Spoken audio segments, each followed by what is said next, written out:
Bismillahirrahmanirrahim. Assalamualaikum warahmatullahi wabarakatuh. Kepada yang terhormat Ibu Yulis Maulida Bernis, SEMM, selaku dosen pengampu mata kuliah penganggaran, dan kepada teman-teman yang berbahagia. Perkenalkan, nama saya Anissa Nursyaliati dari kelompok 2. Di sini saya bersama rekan-rekan saya, yaitu ada Mbak Devia Febrianti, Pak Dian Fibrianto, Pak Sandi Amaleo, dan Mbak Tiara Intan Ramadhani. Di sini kami akan mempresentasikan PowerPoint yang sudah kami buat, yaitu membahas tentang materi penyusunan anggaran komprehensif.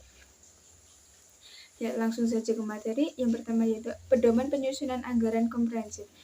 Pedoman penyusunan anggaran komprehensif ada 3, yaitu yang pertama mengadakan spesifikasi terhadap tujuan yang luas, dan yang kedua ada mempersiapkan rencana-rencana pendahuluan secara keseluruhan. Yang ketiga yaitu menyusun rencana jangka pendek dan rencana jangka panjang.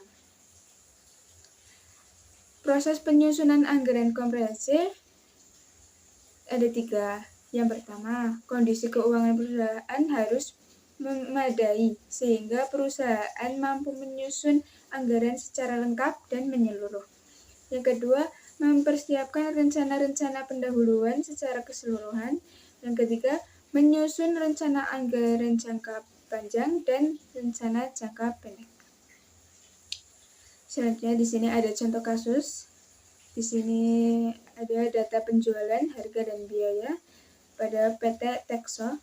PT Texo ini perusahaan manufaktur yang bergerak di bidang furniture.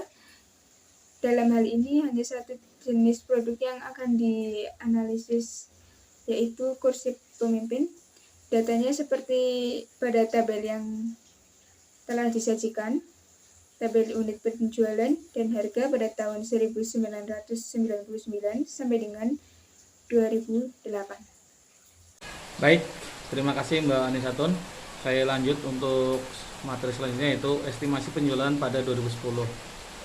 Dalam melakukan estimasi penjualan untuk 2010, data yang digunakan adalah data historis, yaitu data yang tertera dalam tabel 1 dengan menggunakan metode forecasting, yaitu metode least square method dengan sistem manual.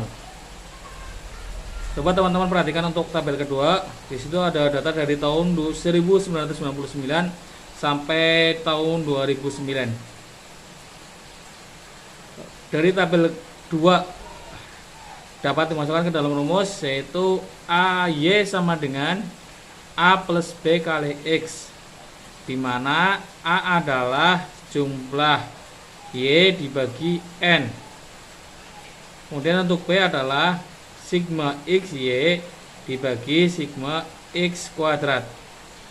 Dari tabel 2 dapat diketahui bahwa sigma Y sejumlah 1810, sigma X kuadrat sejumlah 110, sigma XY sejumlah 260, N sebanyak 11, dan X adalah 6. Maka dapat kita masukkan ke dalam rumus yang A sama dengan 1810 dibagi 11 sama dengan 165. Kemudian untuk B nya adalah 260 dibagi 110 sama dengan 2,36. Kemudian untuk Y nya sendiri yaitu 165 ditambah 2,36 kali 6 sama dengan 179,16, sehingga kita bulatkan saja menjadi 179.000 untuk unit. Komposisi penjualan pada tahun 2010 pada PT Texco diatur sebagai berikut. Untuk triwulan pertama sejumlah 25%, triwulan kedua 25%, triwulan ketiga 20%, dan triwulan keempatnya adalah 30%. Sehingga hasil untuk triwulan pertama adalah sejumlah 44.750 unit, triwulan kedua adalah 44.750 unit, triwulan ketiga adalah 35.800 unit, dan triwulan keempat adalah 53.700 unit. Berdasarkan hasil perhitungan estimasi penjualan untuk 2010 sesuai dengan komposisi presentasi penjualan. Penjualan pada triwulan ketiga adalah penjualan yang paling tinggi, Hal ini dilakukan karena kebiasaan pada setiap triwulan terakhir permintaan kursi pimpinan akan meningkat, dengan daerah pemasaran pun diasumsikan tidak terfokus.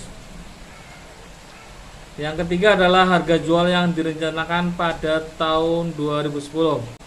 Dalam kasus ini PT Tesco menetapkan harga jualnya dengan menggunakan teknik forecasting, yaitu menggunakan metode yang sama, least square atau metode kuadrat terkecil.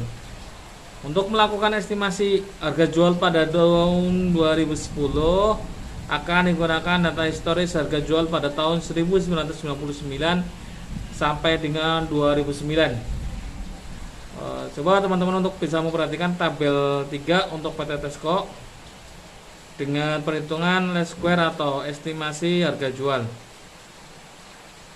Hasil perhitungan dari tabel 3 dapat diketahui bahwa sigma Y adalah 44.875, sigma X kuadrat adalah 110, dan sigma XY nya adalah 32.625.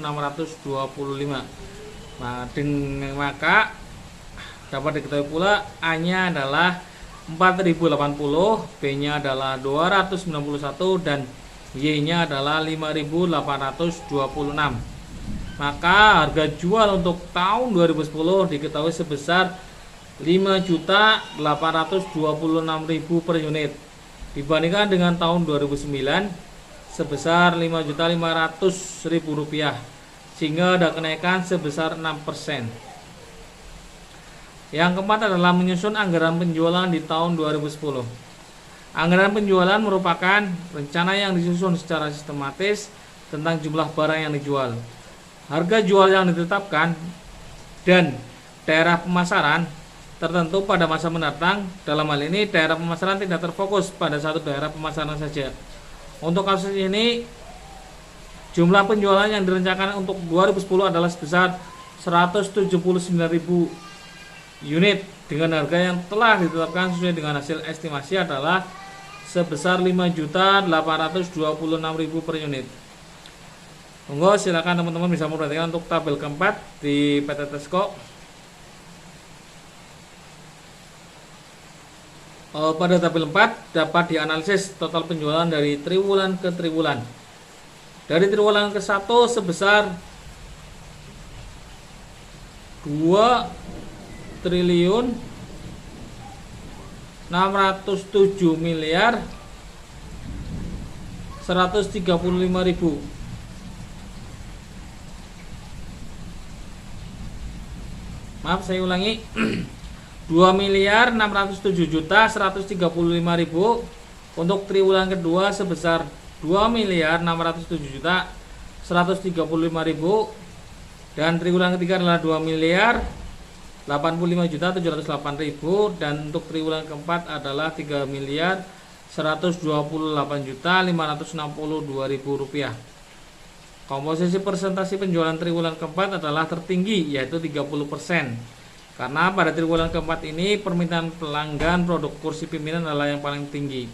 Alasannya, banyak kantor-kantor pemerintah melakukan pergantian infrastruktur. Yang kelima, menyusun anggaran produksi 2010. Anggaran produksi adalah rencana yang disusun secara sistematis tentang jumlah produk yang akan diproduksi untuk waktu yang akan datang. Di dalam anggaran produksi tercangkup tentang kuantitas, kualitas, bentuk, dan ukuran produk yang akan diproduksi. Kedua, dalam kasus ini pendekatan yang digunakan PT Tesco adalah pendekatan dengan produksi yang konstan atau tetap, sedangkan persediaan awal dan persediaan akhirnya berfluktuasi.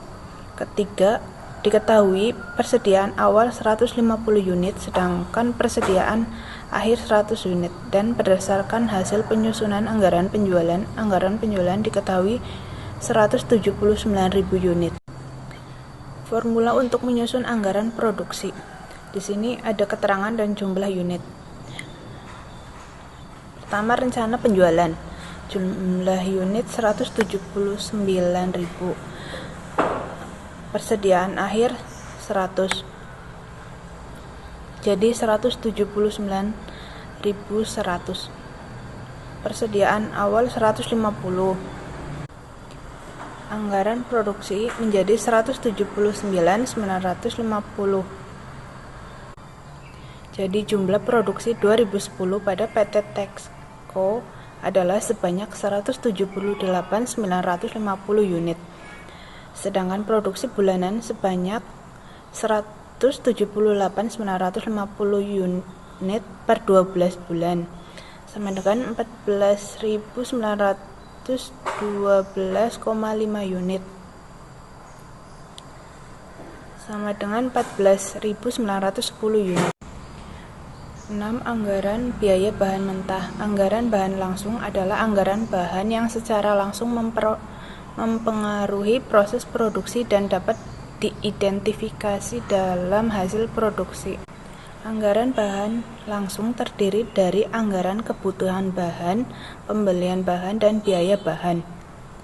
Yang pertama, bahan langsung yang digunakan dalam produk kursi pimpinan antara lain busa, super, kulit, besi, vernikel, dan roda putar. Untuk 1 unit kursi pimpinan menggunakan standar usage rate. Busa super 3 meter, kulit 5 meter, besi vernikel 2 meter, dan roda putar 4 buah. Diketahui persediaan awal busa super 1.200 meter, kulit 800 meter, besi vernikel 1.350 meter, dan roda putar sebanyak 850 buah. Baik, saya akan melanjutkan. Yang pertama, ada anggaran kebutuhan bahan mentah. Untuk mengetahui jumlah bahan mentah yang dibutuhkan pada waktu yang akan datang, dapat dilihat pada tabel 6 dan juga tabel 7. Pada tabel 6 ada periode triwulan 1 sampai triwulan 4, anggaran produksi, sur, dan juga jumlah kebutuhan. Pada tabel 7 ada periode triwulan 1 sampai triwulan 4, anggaran produksi, sur, jumlah kebutuhan per meter, dan juga jumlah kebutuhan per buah. Selanjutnya ada anggaran pembelian bahan mentah anggaran. Dalam menyusun anggaran pembelian bahan mentah, perusahaan telah menentukan kebijakan persediaan bahan yang dapat dilihat pada tabel 8 dan juga tabel 9. Pada tabel 8 ada jenis bahan mentah, persediaan awal, dan juga persediaan akhir. Pada tabel 9 ada kebutuhan, persediaan akhir, persediaan awal, dan juga pembelian. Selanjutnya, anggaran biaya bahan mentah langsung. Untuk menyusun anggaran biaya bahan mentah langsung, anggaran pembelian dikalikan dengan harga per meter atau per buah dari masing-masing jenis bahan mentah langsung. Harga masing-masing bahan mentah sudah ditetapkan oleh perusahaan. Untuk anggaran biaya bahan mentah langsung dapat disusun sebagai berikut. Dapat dilihat pada tabel 10. Ada jenis bahan, rencana pembelian, harga persatuan, dan juga total biaya bahan mentah langsung. Di sini total biaya bahan mentah langsung itu hasil dari rencana pembelian dikalikan dengan harga persatuan. Selanjutnya ada anggaran biaya tenaga kerja langsung. Anggaran biaya tenaga kerja langsung terdiri dari anggaran jumlah jam tenaga kerja langsung dan anggaran biaya tenaga kerja langsung. Yang pertama ada anggaran jam kerja langsung. Standar jam kerja untuk menyelesaikan satu satuan kursi pimpinan perusahaan adalah 4 jam untuk semua departemen produksi yang ada dalam perusahaan. Sur dan tarif upah per jam untuk satu satuan kursi pimpinan terlihat pada tabel 11. Pada tabel 11 ada jenis departemen, sur, dan juga tarif per jam. Baik, saya akan melanjutkan anggaran jumlah jam kerja langsung yang dibutuhkan sesuai dengan jumlah produk yang akan dilakukan terlihat dalam tabel berikut. Selanjutnya, anggaran biaya tenaga kerja. Anggaran biaya tenaga kerja langsung. Anggaran biaya tenaga kerja langsung merupakan rencana biaya tenaga kerja langsung yang dikeluarkan untuk memproduksi jumlah barang di masa mendatang. Jumlah jam kerja langsung sudah disebutkan dalam tabel 12, sedang tarif per jamnya sudah disebutkan dalam tabel 11. Berikut ini disajikan biaya tenaga kerja dalam 1 tahun, seperti terlihat dalam tabel berikut. Anggaran biaya overhead pabrik. Biaya overhead pabrik anggaran biaya overhead pabrik PT Teko yang dibebankan dalam 1 tahun yang dikelompokkan menjadi 4 klasifikasi, antara lain biaya tenaga kerja tidak langsung, biaya bahan baku tidak langsung, penyusutan gedung pabrik dan mesin, serta peralatan dan biaya listrik dan air pabrik. Berdasarkan data biaya yang diperoleh untuk pembebanan biaya overhead pabrik disajikan dalam tabel berikut seperti terlihat dalam tabel tersebut. Sekian, terima kasih. Baik, sekian presentasi pemaparan dari kelompok kami. Mohon maaf apabila ada kesalahan dan kata-kata yang kurang berkenan. Terima kasih sudah menonton. Saya cukupkan. Wabillahi taufiq wal hidayah. Wassalamualaikum warahmatullahi wabarakatuh.